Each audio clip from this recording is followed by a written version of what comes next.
Hello everyone, हम लोग क्या है 2020 स्लॉट 1 का क्वांट सेक्शन देख रहे हैं। तो इसमें देखो आपका ये नेक्स्ट क्वेश्चन क्या है। ये फिर से एक आसान सा क्वेश्चन है, बस आपको बेसिक आइडिया होना चाहिए था कि ये कुछ स्क्वायर वगैरह है किसी नंबर का। तो आप यहाँ पर अगर देखेंगे तो x इज इक्वल टू कितना दे रखा है आपके पास, ये आपका दे रखा है 4096 की पावर 7 प्लस 4√3 दे रखा है। ठीक है, अब अगर हमको यहां से 64 की वैल्यू चाहिए, उन्होंने बोला है then which of the following equals to 64। तो अब इसका ये ध्यान रखना कि इसका कुछ ना कुछ रिलेशन 64 से है या 2 से है, तभी ऐसा हो सकता है, अदरवाइज ऐसा हो नहीं पाएगा। तो अगर हमने थोड़ा सा सोचा तो हमने पाया कि इसको हम क्या लिख सकते हैं। देखो, हम इसको 2 की पावर 12 लिख सकते हैं या लिख सकते हैं हम इसको क्या 64 का होल स्क्वायर। दोनों चीजें ध्यान, 64 का होल स्क्वायर और इसके ऊपर क्या है आपके पास 7/4√3 है, ऐसा कुछ दे रखा है। तो आप पहले काम क्या करो, पहले आप इसको पावर को इधर भेज दो। तो 64 का स्क्वायर इज इक्वल टू कितना हो जाएगा, x की पावर 1 हो जाएगा, क्योंकि आपको पता है ये चीज 1 हो जाती है। तो ये कितना हो गया +4√3 हो गया, ऐसा हो गया।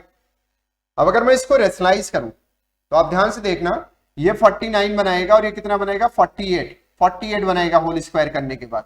तो पावर कितनी हो जाएगी, अगर नीचे में देखूं तो ऐसा कुछ होगा। देखो चलो लिख के दिखा देते हैं, a² - b² अगर ऐसे लिखूं मैं इधर आपका, तो वैल्यू आपकी कितनी हो जाएगी 49 - 48 हो जाएगा।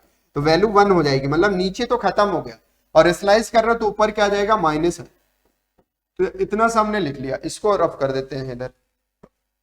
ठीक है, अब आते हैं दूसरे पॉइंट पर। तो 64 की जो वैल्यू है वो कितनी हो जाएगी, देखो पावर है तो नीचे ऑब्वियस सी बात है इसके नीचे डिवाइड में आ जाएगा। अब x की पावर कितनी होगी आपकी 7/2 और यहाँ कितना हो गया 4√3 डिवाइडेड बाई 2। आप इसको चाहो तो काट सकते हो, ऐसे रहने दो। अब आप ऑप्शन देखो, ऑप्शन ऐसा कोई भी नहीं है, लेकिन क्या बताओ इसको मैं और थोड़ा सॉल्व नहीं कर सकता हूं। देखो कैसे, x की पावर 7/2 लिख सकता हूं और ये पावर में है तो ये ऑब्वियस सी बात है नीचे चली जाएगी वैल्यू, मतलब इसके डिवाइड में चली जाएगी।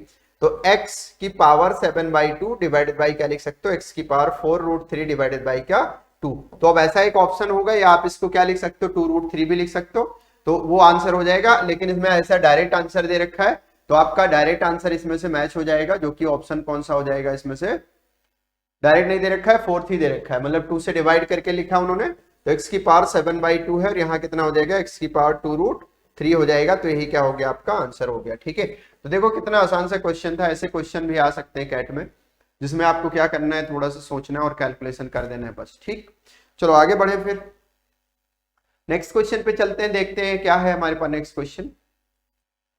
देखो फिर से एक बहुत ही सिंपल सा क्वेश्चन दे रखा है इसमें।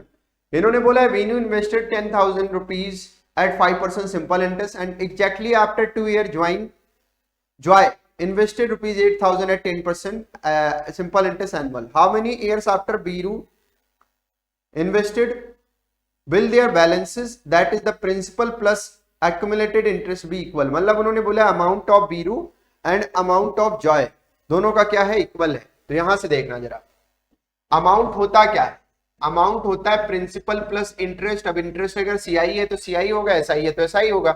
यहां इन्होंने बात करा है एसआई की, तो अमाउंट इज इक्वल टू हो जाएगा प्रिंसिपल प्लस एसआई। पहली बात हमको यहां से पता चल गई।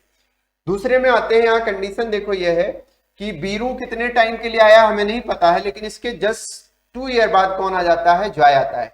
तो बीरू का प्रिंसिपल देखो कितना दे रखा है, बीरू का अगर हम बात करेंगे तो बीरू यहां पर दे रखा है हमको 10,000 रुपीज।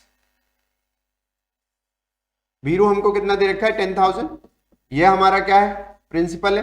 टाइम हमें नहीं पता, हमने कुछ टी ईयर से लिख दिया, टी ईयर्स तक रहेगा वो। और इसके बाद रेट परसेंट कितना चल रहा है उसका, रेट परसेंट चल रहा है 5% का। तो अगर हम जॉय के बारे में बात करेंगे तो जॉय जो पैसे लेकर आया वो कितने लाया है, 8,000 लाया है। और टाइम इससे दो साल कम हो जाएगा, मतलब क्या हो जाएगा t-2 ईयर्स हो जाएंगे।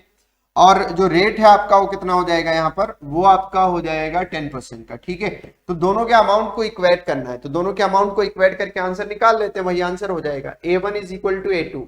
तो a1 is equal to a2 का मतलब क्या है, देखो PRT अपॉन 100 होता है, SI is equal to PRT upon 100 होता है, PRT अपॉन 100 होता है, PRT अपॉन 100 होता है मेरा SI के इक्वल। तो अगर हम यहाँ पर लिख दे वैल्यू और थोड़ा सा आपसे लिख लेते हैं, तो वैल्यू हमारी देखो क्या हो जाएगी, SI की वैल्यू हो जाएगी PRT अपॉन 100 अब पीआरटी अपॉन 100 में वैल्यू पुट कर दो, ये वैल्यू आपकी क्या हो जाएगी, देखो प्रिंसिपल पहले मेरे 10,000 है, 10,000 यहां भी आएगा। आर की वैल्यू देखो कितनी हो जाएगी, आर की वैल्यू आपको पता है 5 है, और टाइम मेरा टी है, डिवाइडेड बाय क्या हो जाएगा इधर 100 हो जाएगा, पीआरटी अपॉन 100।